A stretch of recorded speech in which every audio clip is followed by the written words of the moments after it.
But I wanted to get to a bigger point. Because the time comes, somewhat pun intended, for us to take the gloves off when it comes to Jake Paul. Loses a unanimous decision to Jake Paul in 2025. The fight has not even played out yet. And the fights. It's not fair. It's an embarrassment on boxing. He shouldn't be doing this. It's so embarrassing. He's fighting old men. Stephen A. Smith exposes Jake Paul's fights as potentially rigged. Stephen A. Smith slams Jake Paul for consistently choosing much older opponents, calling it a disturbing pattern that needs to end. Visibly furious, Smith declares it's time to take the gloves off, both literally and figuratively. He highlights that this isn't the first time Jake has fought someone significantly older, pointing to the upcoming bout with 58-year-old Mike Tyson. Smith calls the match both dangerous and unethical, accusing Jake of using massive paydays to lure aging fighters into the ring purely for profit. These are the kind of things that I'm talking about here. Boxing's a skill. Let me give y'all an example. Remember Francis Ngannou? Remember that monster? That Nigerian nightmare? Remember him? And then we saw him show up and show a little skill against Tyson Fury, who came there out of shape. What happened when he got into the ring with Anthony Joshua? He got put to sleep much in the same way Nate Robinson got put to sleep. Boxing is a skill. Jake Paul is a professional. He trains. At some point in time, I don't give a damn if it's a light heavyweight. Beterbiev, Bivol, a super middleweight, Canelo, Mexican monster, David Benavidez, somebody that actually has a reputation. A wave of confusion swept through viewers during the 7th round of Jake Paul's fight against Julio Cesar Chavez Jr., when some fans noticed that online platforms had already listed Jake as the winner. This premature display sparked serious concerns about the integrity of the fight. How could a result be shown before the final bell? The incident has intensified suspicions of predetermined outcomes, further fueling ongoing allegations of rigging in Jake Paul's boxing career. For skeptics, it didn't seem like a simple glitch. It felt like confirmation of behind-the-scenes manipulation. As you are watching this video, Jake Paul and Julio Cesar Chavez are currently right now in the 7th round of their fight. But when you go to Google and Google the fight, it gives an accurate breakdown of all their past fights.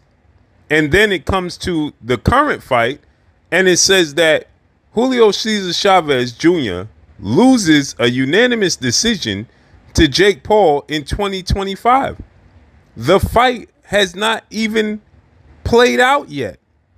Yet they're saying that this is the end results as they are fighting right now, currently as it stands.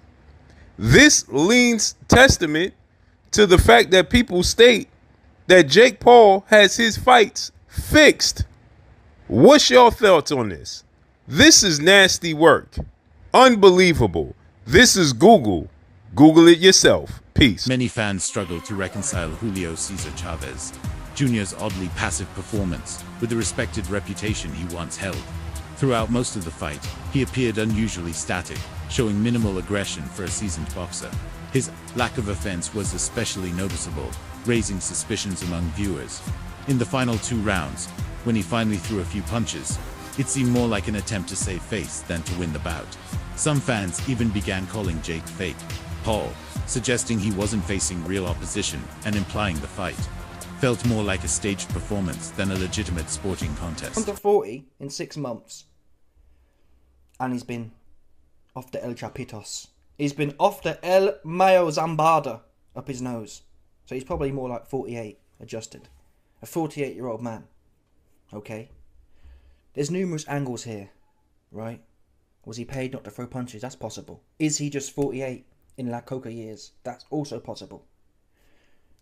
What we know for a fact is, fake Paul's useless, honestly. He's proper useless. Chavez like this, just standing there. No pace. In the last few rounds he had a little bit of pace. Even then, fake Paul just clings on though. Fake Paul's, I've been saying this, fake Paul's got no inside at all. He's got no stand and let's have a look. Let's work here if he's coming at me. He clings on for dear life. He kind of pushes his punches out, slap, slap, slap. Nope, all this talk of power. These dudes... Chavez actually, he looked a bit smaller than Fake Paul. Fake Paul's not a cruiserweight. He's a light heavyweight, honestly. He's so soft. He's got like these big rubber dingy arms. Big rubber, soft. Chavez looked more like an athlete.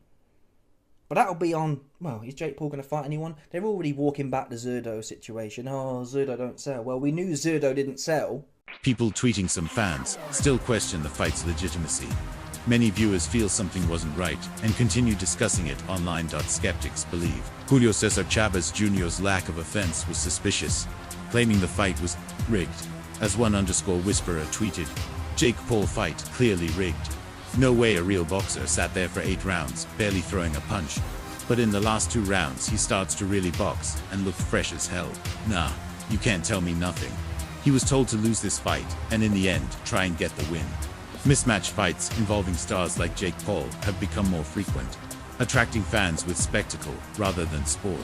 The rise of influencers in boxing has drawn massive attention, but at a cost. True boxing fans argue that these matches prioritize marketability over merit. The hype often overshadows fair competition, and when names like Chavez Jr. are involved, people expect a real fight, not a staged act.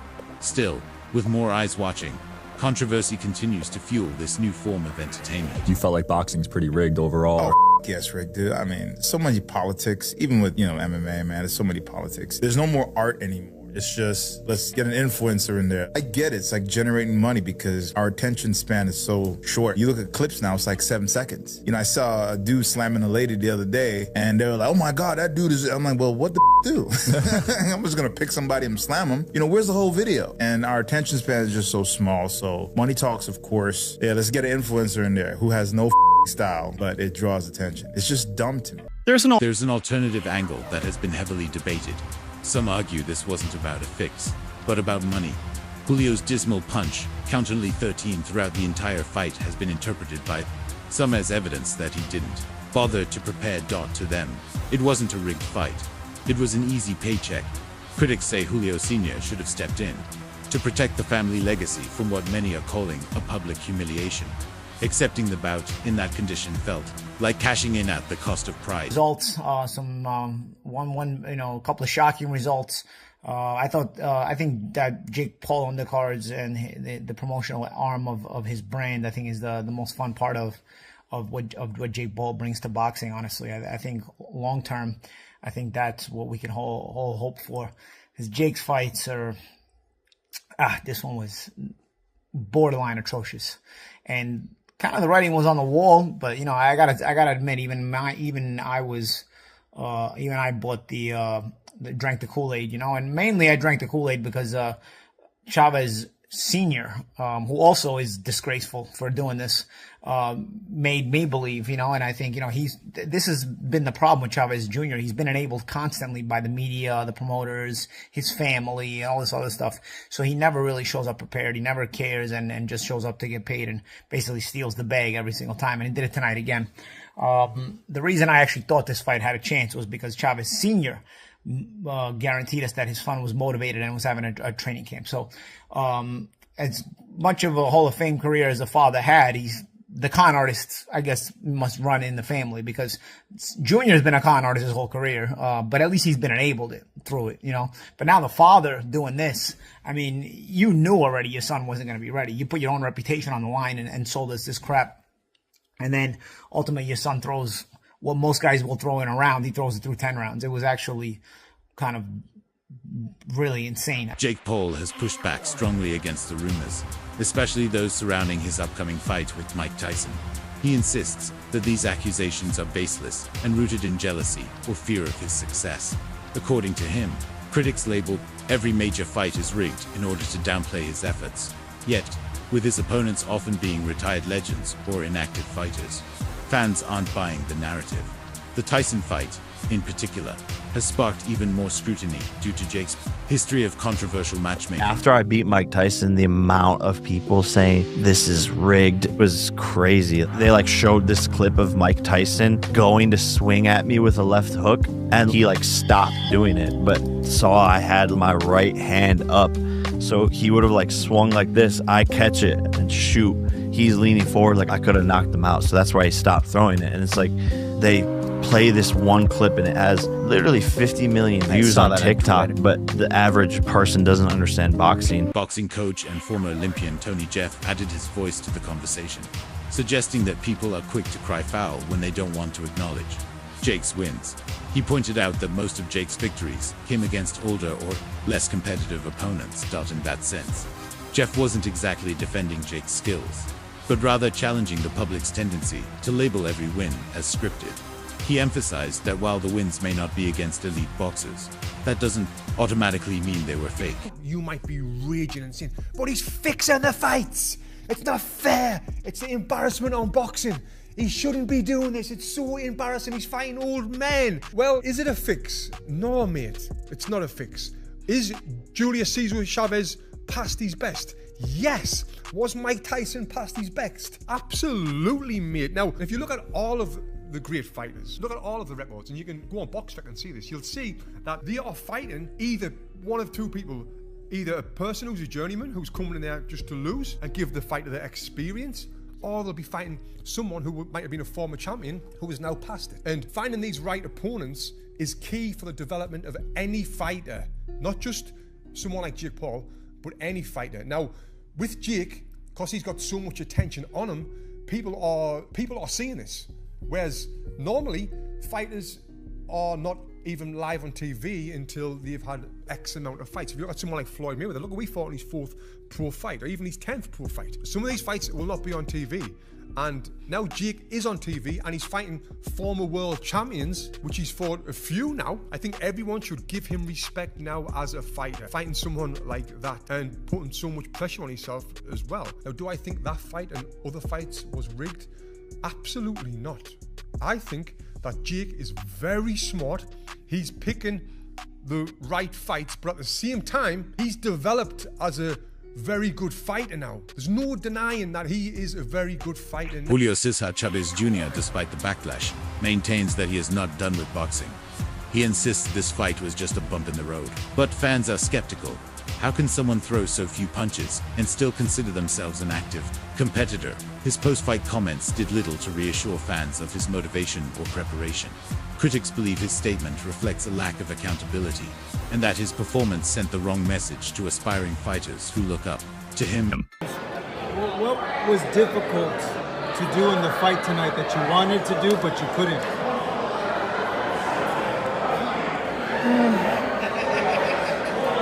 Our confidence, first round, and come forward.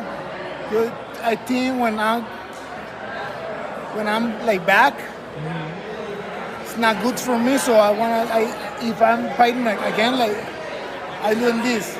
So take the punches, but come forward and try to be more inside, because when I see him inside, his punches don't have the same power. So I think I do a mistake in these things, like fight at distance. Yeah, that was what I was gonna ask. I kept asking myself, why isn't he working on the inside, throwing body shots, hook, upper, you know? Yes. So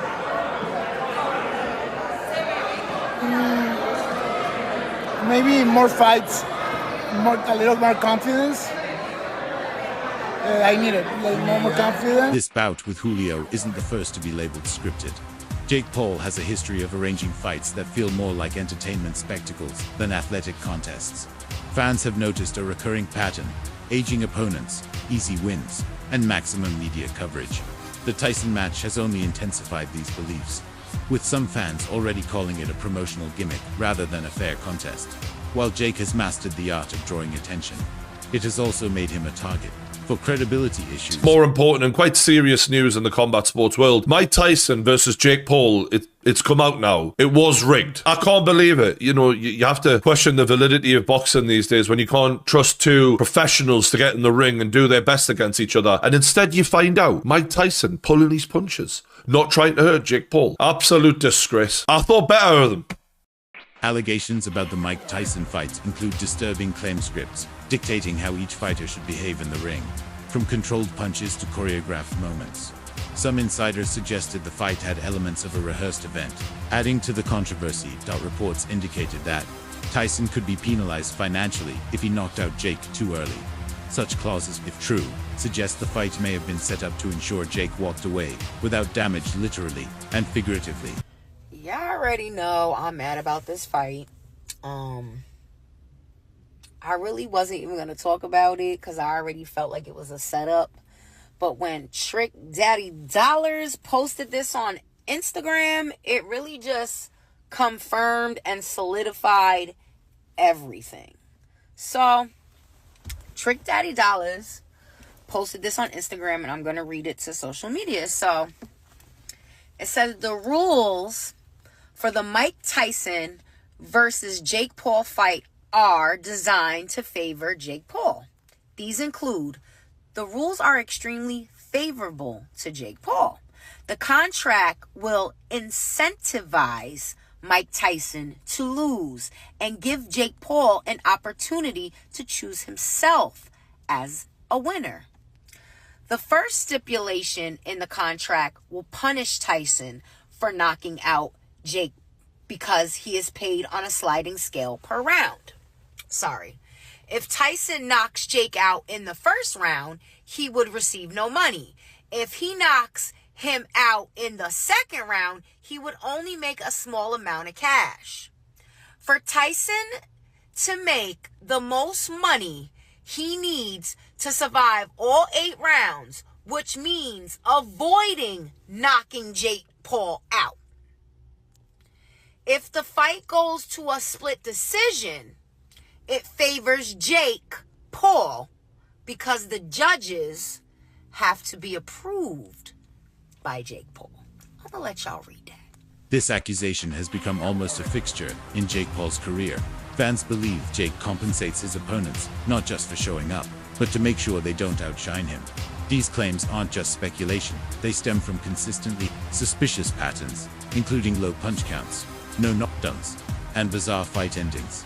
After his win against Julio, Jake rose to the top 15 in the cruiserweight rankings, a move that shocked many, considering how little resistance he faced. For critics, it seemed more like a PR win than a boxing achievement. Then you want us to respect Jake Paul as a fighter, but how you want me to respect this man as a boxer and he basically pays his opponents to lose? The culture didn't want to see that. All the 80s babies and people born in earlier time did not want to see that fight. And I think if I knew these rules, which I believe these rules make a lot of sense to why Mike Tyson really didn't fuck him up. And it's like, why do you think people want to continue to watch a Jake Paul fight when every time it's going to always be in his favor because people are paid to lose? Nah, respectfully, that's not real boxing. That's not real fighting.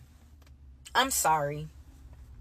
And I know for Tyson, he's retired anyway. He's still the champ. This fight didn't mean anything, but it meant everything for Mike Tyson fans. And I'm just like, I'm disappointed. And I wasn't even going to come on social media. But like I said, once I saw Trick Daddy post that, I was like... Observers have highlighted that Julio's body language and lack of effort seemed unnatural.